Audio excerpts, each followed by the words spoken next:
want to name some prominent people who have been involved with America's racial history, and I'd like you to tell me simply if they were Republicans or if they were Democrats. Okay.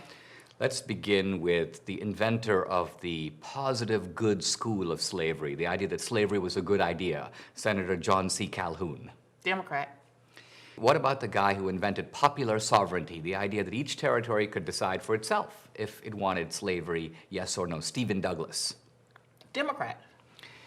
What about the writer of the Dred Scott decision authorizing slavery and claiming that blacks have no rights that a white man ought to respect, Roger Taney? That sounds like a Democrat.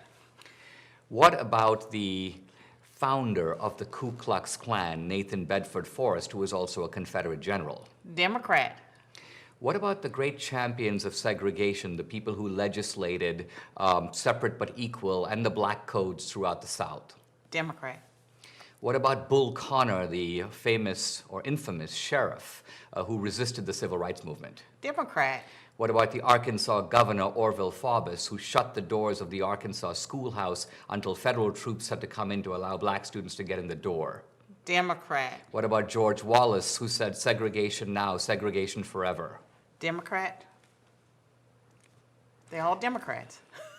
Let's now talk about a few more figures in American history who resisted racial oppression. Abraham Lincoln. Republican. His Secretary of State, Seward. Republican.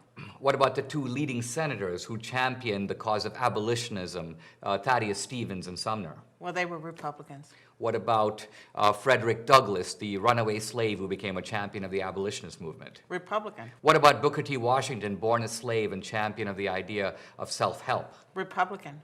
What about Eisenhower, who desegregated the armed forces and sent federal troops to allow blacks to enter the Arkansas schoolhouse? Republican.